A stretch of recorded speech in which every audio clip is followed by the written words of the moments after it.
ആ മഹാവൈഷ്ണവ ശക്തിയുടെ വെറും ഒരു അവതാരം മാത്രമായിരിക്കുന്ന എന്നെയല്ല നിങ്ങൾ പൂജിക്കേണ്ടത്.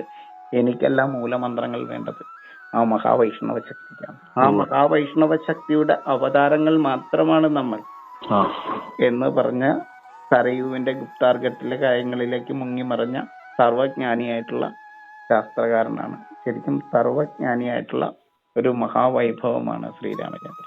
അപ്പോൾ അങ്ങനെ മുങ്ങിമറിയുമ്പോൾ മാത്രമാണ് ജനങ്ങൾ അദ്ദേഹത്തെ ദൈവമായിട്ട് പട്ടാഭിഷേകം ചെയ്യുന്നത്. ശരിക്കും അവിടെയാണ് രാമൻ അജ്ഞതയെ നിഗ്രഹിക്കുന്ന, രാക്ഷസീയതയെ വധിക്കുന്ന ആയുധമായിരിക്കുന്ന അക്ഷരങ്ങളെ കണ്ടെത്തിയ അവതാരമാകുന്നത്. അല്ലാതെ രാവണനെ വധിച്ചത് കൊണ്ടോ അല്ലെങ്കിൽ മറ്റെന്തെങ്കിലും ചെയ്തത് കൊണ്ടോ ഒന്നുമല്ല അറിവിന്റെ അവതാരമാകുന്നത്, അക്ഷരങ്ങളെ കണ്ടെത്തിയത് കൊണ്ടാണ്. ഇത് പറയുമ്പോൾ ചിലപ്പോൾ എന്നെ ഒരുപാട് ശകാരിക്കുന്നവരുണ്ടാവാം, അല്ലെങ്കിൽ എന്നെ ഒരുപാട് ആക്രോശിക്കുന്നവരുണ്ടാവാം. ഞാനിത് അങ്ങ് ചോദിച്ചപ്പോൾ പറയാതിരിക്കാൻ യാതൊരു നിവൃത്തിയില്ലാത്തത് കൊണ്ട് മാത്രം ഇത് പറയുന്നു എന്ന് കരുതുക. ആർക്കും എന്നോട് ഒരു പരിഭവവും തോന്നാതിരിക്കുക എന്നാണ് എനിക്ക് പറയാനുള്ളത്. എല്ലാവരുടെയും സ്നേഹമാണ് ഞാൻ പ്രതീക്ഷിക്കുന്നത്. നിങ്ങളല്ല കേൾക്കുമ്പോ ഇപ്പൊ ഇത്രയും നാൾ കേട്ട കഥകളല്ലല്ലോ ഇത് എന്ന് ചോദിച്ച് പൊട്ടിത്തെറിക്കുന്നവരുണ്ടാവാം. എന്നോട് സദയം ക്ഷമിക്കുക എന്ന് മാത്രമേ എനിക്ക് പറയാനുള്ളൂ.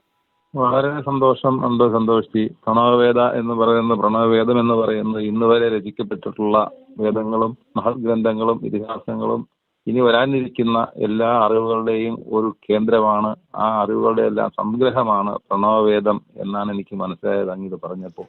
ഒരുപാട് സന്തോഷം.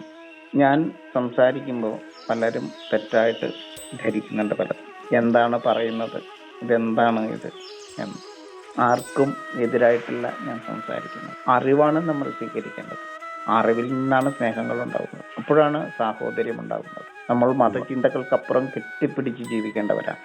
ഒരേ മനസ്സോടെ ജാതി ചിന്തയ്ക്ക് അതീതമായിട്ട് സർവ്വജീവലോകത്തെയും സംരക്ഷിക്കുവാൻ ചുമതലപ്പെട്ടവരായിട്ടുള്ള സർവജ്ഞാനത്തെയും സ്വീകരിക്കുന്നവരായിട്ട് നമ്മളുടെ തലമുറ മാറണം. എല്ലാവർക്കും ഇത് ഒരു രാമനവമി കൂടിയാണ്. ആ ശ്രീരാമ നവമിയില് രാമന്റെ പിറന്നാളിന് തന്നെ അങ്ങ് ഇത് ചോദിച്ചത് മനഃപൂർവ്വമാണെന്ന് എനിക്കറിയില്ല. എങ്കിലും ഞാൻ ഇന്ന് അത് ആവർത്തിച്ചെന്ന് മാത്രമേ ഉള്ളൂ. ഒരുപാട് സന്തോഷം. എല്ലാവരും അറിവിന് മുമ്പിൽ ശിരസ് കുനിച്ചുകൊണ്ട് എല്ലാ ഗുരുക്കന്മാരുടെയും പാദങ്ങളിൽ, നല്ല നാസ്തികവാദികളുടെ പാദങ്ങളിൽ, സർവ്വഗുരുലോകത്തിന്റെയും പാദങ്ങളിൽ നമസ്കരിച്ചുകൊണ്ട് നമുക്ക് നടത്താം. എന്നോട് ക്ഷമിക്കുക. ജയ് ശ്രീരാം. സന്തോഷി. നമസ്തേ. ജയ് ശ്രീരാം.